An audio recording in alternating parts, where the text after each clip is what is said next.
Okay, hi everyone. So welcome back. This is my dear friend Kat. Hello. She's the reason why I started, well, she's one of the reasons why I started a YouTube channel.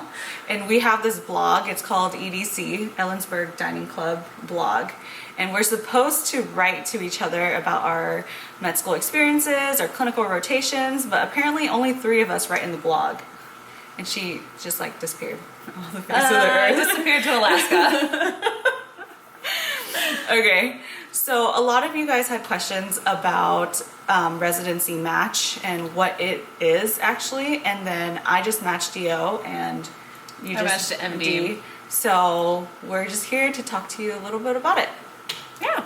Okay, so I have prepped questions. So what is residency match? Well, residency match happens after you've gone to medical school, and it is training that you do after to do a specialty. And it depends on what specialty you want to do, how many years you have to go to training for. Yeah, so for example, you're going into... So I'm going into physical medicine and rehabilitation, and that's a 4-year residency program. And then I'm going to family medicine, which is a 3-year program. And then there's like this fine line because there's also fellowships after residency. And so we were both thinking sports medicine, but you were also thinking about something else too. I was thinking about doing like an interventional spine and sports medicine fellowship. That way it can help with pain, back pain, and work with athletes. Can you talk about, because I know for family medicine you go directly, but there's some residencies that require you to do a preliminary year, like ophthalmology, radiology, PM&R, some requires it too. Yeah, So how does that work? So some specialties require a prelim year, so an intern year, and every resident has to do an intern year. Basically, that's their first year of residency. And certain specialties, like Jenny was mentioning, require you to do a separate year, and so you can do an intern year in medicine, so it'd be considered a preliminary medicine year. Surgical residents can do like a preliminary surgical year.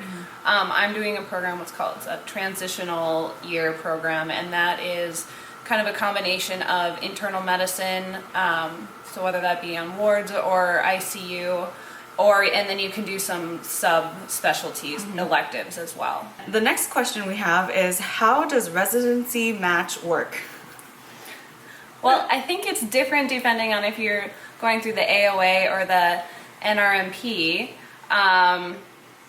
And I don't know, did you want to talk about the DO match? Yeah, so I think I was talking about how 3rd year was super hectic for me, at least, because I had to figure out what I want to do, what specialty I wanted to go in, because during your 3rd year is when you had to schedule your 4th year rotations for auditions. And it's not that the schools necessarily require you to do an audition rotation with them, but some schools give you like a leg up if you did do an audition with them. You just have to do your research to see what schools they are. And it's a lot more difficult than you think, because each school only takes about 8 students a year to audition with them, because that's like 8 students, that's like 2 weeks each. So it's like each month, if you count it out, it's only 8 students. And so most of the places fill up super fast. And then after that, after the auditions, you would go on interviews. Sometimes they give you an interview during your audition. Sometimes they don't and make you fly back across the country. And then after the interviews, then there's a match date, like a deadline date, and you make a list, and then the schools make a list, and basically that's like your match rank list. Yes. How's that different from? I mean, a lot of it's the same. We can still do audition rotations. I did a few, and they were specifically at programs that I was interested in for residency. And it might give you a leg up, or it might not, depending on the program. If they like you while you're there, they might be really interested in having you as a resident. It can also go the other way. If you fuck up, oh my God, and be like, nope, we're not having her. So it can go either way. The same way she explained residency match, it's the same for MD programs as well. You interview at all the programs that have invited you for interviews, and then after that you create a list. You rank the programs in order of like how you liked them, and you submit them to ERAS. Do you went through ERAS too? Yeah, well, for us, ERAS was more for, what would you call it? More for audition rotations, no? Oh. Oh, no, I did do ERAS. Okay. I was thinking VSAS. Okay, VSAS, VSAS, yeah. okay. That would be something we could talk about too, but okay, so ERAS. So same way, DOs, MDs, all go through ERAS, and you submit your rank list there. The programs all submit their rank list, and then there's this huge algorithm that I don't think anybody knows what it is, and it matches the student to the highest program that it possibly can. So my number one, it would try to match me at the program that I ranked number one. If they didn't rank me high enough in that list, then I dropped to my number two. So the way the algorithm works is it tries to match you to your top priority choice. And after that, you have a match day, and it tells you where you're going. Yeah, so just a comment though, like we're both DOs, we went to the same school, and so as a DO, you can still apply to the MD match. It's just I chose to do the AOA match because the priorities I had in a program differ than what you would want. So everybody's different. I think by 2018, or was it 2020? I think 2020. Yeah, 2020, all the residencies will become one match. So all DOs and all MDs would be applying to the same residency, basically. Yeah. Okay, so next question. What if you don't match? So I can speak for the NRMP match, and I think it's a little bit different than the AOA match with just the DOs. The NRMP match has an entire week designated to like match week, you could say. So on Monday of match week, which was the March 13th, I think, you find out if you match.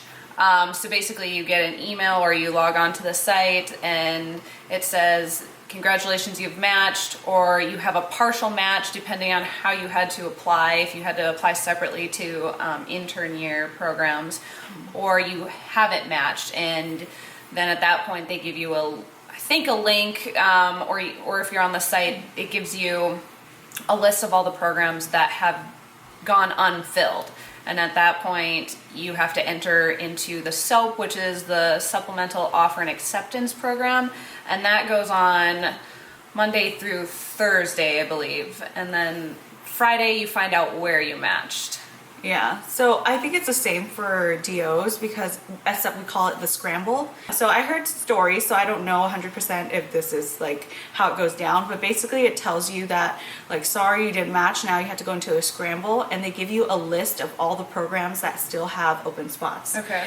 And like I heard emergency medicine only had one spot open.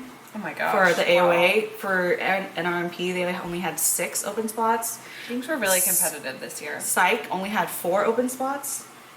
Yeah, and so it's ridiculous. And basically, if you didn't apply, like say you only applied to emergency medicine programs, you would have to pay a fee to say if you want to, there were surgery spots open, you would have to pay a fee and send in applications for the surgery, anesthesia, and all that other stuff if they had spots open and you wanted to be a candidate to interview.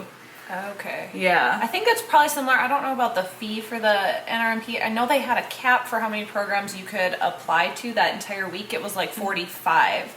And you have to go through certain rounds of like you put your application into the programs that you are interested in, and you go through rounds of like interviews and like offers, and you have a certain time line of like when you can accept programs. So yeah, and I'm not sure how it worked. I feel very fortunate to not had to go through that, and it's a hard process for the people that have to. Yeah.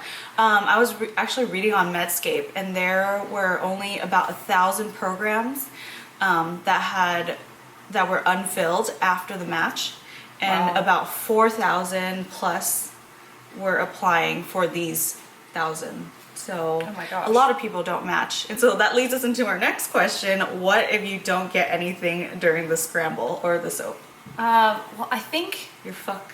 that's a hard question to answer. And I don't know how exactly it works, but for DOs that have gone through the ND match, the NRMP match, if there are some like DO programs still open, they can, at the end of that week, they can call the DO programs that are unfilled.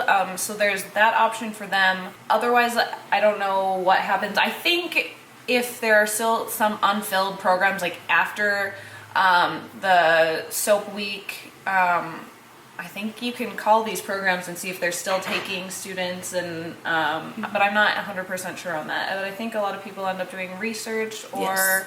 That's what I was gonna just say. doing something to build their application and make them a better candidate for next year's application. And a lot of these people are very, very competitive applicants, but are going into very, very competitive fields. And so they need to just boost their CV. And I feel like that way, like when I was applying to med school too, it's just, you always have that thought in the back of your head, like, what if you don't get accepted into med school? Like, what are you going to do in this year to increase your, or better your chances? Yeah. And I feel like that's the same way Yeah, for residency. I would say so. And I think that it's very difficult.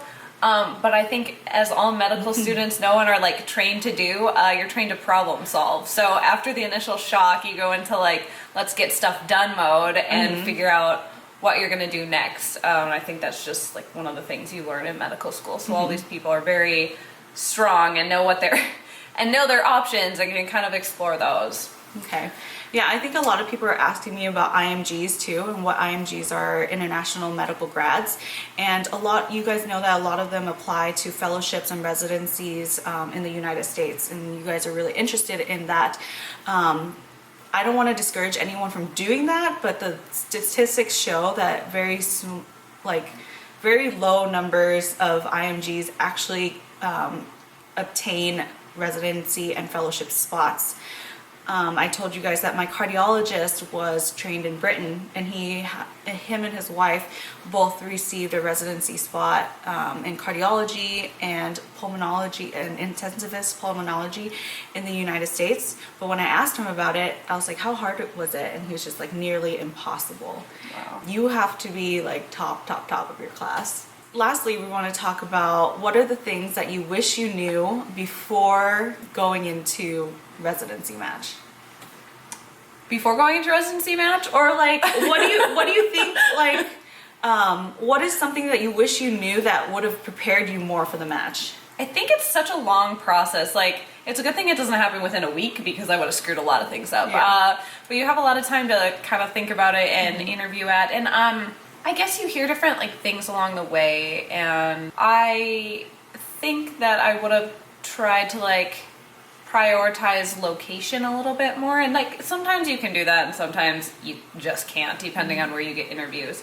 But that ended up being a big thing for me, and I didn't realize that in the beginning. And the other thing also, I can't say that I like didn't know about this, but you'll talk to people, and like the most important thing, especially for me, was meeting like the residents that you at the places you interview at, and to see how happy they are and how well you get along with them. And for me, that's how I ended up like also prioritizing programs as well, is just to see like where you fit best, because that's because it's not always about like the most prestigious place if you're not going to be happy. And that's, for me, that's a big thing. Like, I need to be happy. I need to trust the people that I'm going to be working with. I need to be happy in that environment. And like I said, it's not like I didn't know that, but it's kind of like how I definitely learned that along the way. Yeah, I totally agree. I think that like if I didn't get along with the residents, these are the people that I'm going to be working with for the next 3 years, 4 years. Even what if we get hired together? Like your family almost. I know, that would be horrible. I think one thing that people are asking me a lot is, because people know that I struggled between surgery and family medicine.